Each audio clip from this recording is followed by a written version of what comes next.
Et si on se disait que tout ce qu'on pense savoir de la réalité n'était en fait qu'une toute petite partie de l'histoire?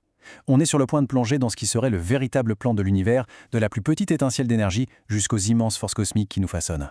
Alors préparez-vous, on va tenter de déverrouiller le cosmos. Oublions juste un instant tout ce qu'on a appris en cours de physique. Et si la matière qui nous entoure, l'énergie qui alimente nos appareils, et même la pensée qui nous traverse l'esprit à cet instant précis, si tout ça provenait d'une seule et même substance fondamentale? C'est cette idée assez folle qu'on va explorer aujourd'hui, l'unité qui se cacherait derrière toute la création. Alors voici notre feuille de route. D'abord, on va chercher la brique de base de l'univers. Ensuite, on verra comment cette brique prend vie. Puis, comment tout ça s'assemble pour créer des formes. On regardera l'impact que ça a sur notre propre évolution. Et enfin, on se demandera si on est seul dans ce grand jeu. Allez, on commence par le tout début. Avant les atomes, avant même les quarks, il y aurait quelque chose d'encore plus fondamental. Notre premier arrêt nous emmène donc au cœur de la création, à la recherche de cette fameuse substance primordiale. Et voici le héros de notre histoire, le partiki. Faut pas l'imaginer comme une simple petite bille d'énergie, c'est plutôt une étincelle de potentiel pur. Le terme omnipolaire veut simplement dire qu'il contient tout en un, le positif et le négatif, le yin et le yang. Et le plus important, c'est qu'il est conscient. Ce n'est pas juste de la matière inerte, c'est de la matière qui sait. C'est l'intelligence à la base de tout.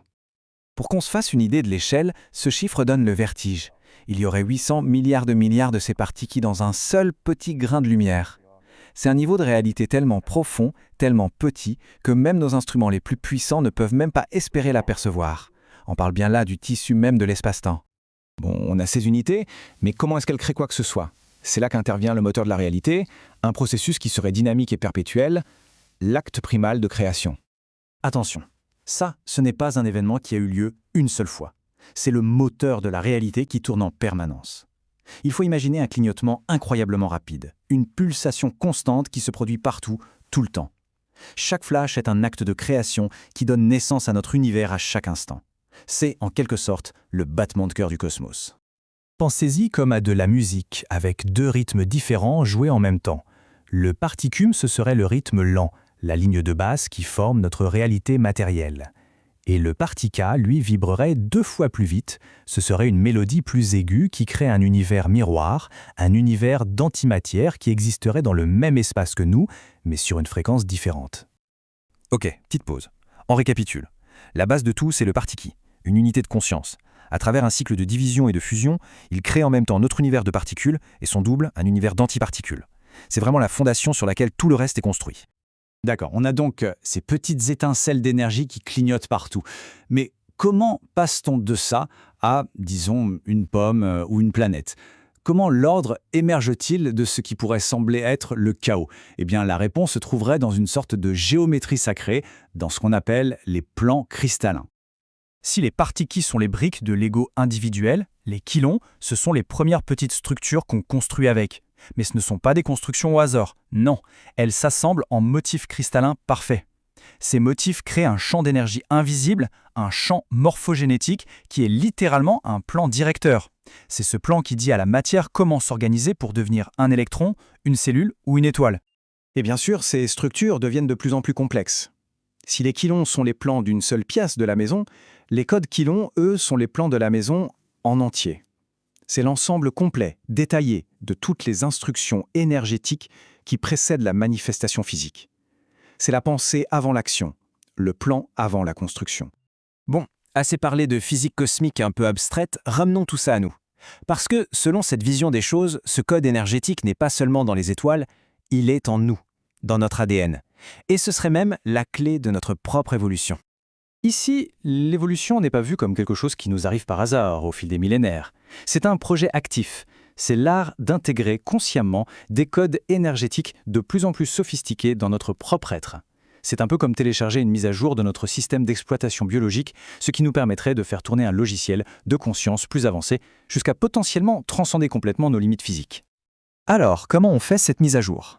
La source parle d'un courant d'énergie bien spécifique, une sorte de fibre optique cosmique qu'on appelle le courant Maharatta.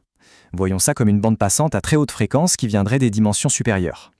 Se connecter à ce courant, c'est ce qui permettrait d'activer notre potentiel dormant, de passer de notre ADN actuel à un ADN à 12 brins et d'accéder à des états de conscience qu'on a peine à imaginer aujourd'hui. Allez, on récapitule encore une fois. Les parties qui s'assemblent en kélions. Les kélions forment les codes kélions. Et le processus d'évolution, c'est construire consciemment ces codes pour permettre à une conscience et à une énergie plus vaste, comme ce fameux courant Maratha, de s'intégrer dans notre biologie. Mais voilà, ce processus d'éveil ne se ferait pas sans opposition. Si l'on pensait que l'univers était un endroit paisible et bienveillant, il va peut-être falloir revoir cette idée. Selon cette cosmologie, on serait au milieu d'un conflit aux proportions galactiques, avec des agendas concurrents qui se disputent le destin de l'humanité. D'un côté de ce grand échiquier cosmique, on aurait ce qui est appelé la résistance unie des intrus.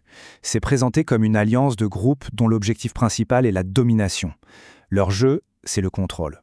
Ils ne chercheraient pas à évoluer avec la création, mais plutôt à la pirater pour leurs propres fins, en s'opposant à toute force qui prône la liberté et l'autodétermination.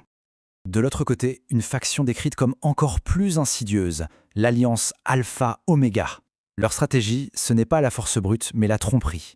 Ils proposeraient de fausses promesses de développement spirituel, des sortes de raccourcis vers l'éveil, qui seraient en réalité des pièges. Le but ? Manipuler notre code génétique de l'intérieur pour servir leurs propres agendas de prise de contrôle des portails énergétiques de notre planète. Et c'est là que tout ça prend son sens. Pourquoi apprendre tous ces mécanismes complexes ? La réponse est dans cette citation. La connaissance de ces mécanismes ne serait pas une simple curiosité intellectuelle. C'est un bouclier. C'est un détecteur de mensonges cosmiques. En comprenant comment la réalité est censée fonctionner, il deviendrait possible de reconnaître quand elle est manipulée, et ainsi de protéger son libre arbitre. On termine donc sur cette idée qui est assez vertigineuse. Si la réalité est un code, ça veut dire qu'elle peut être piratée.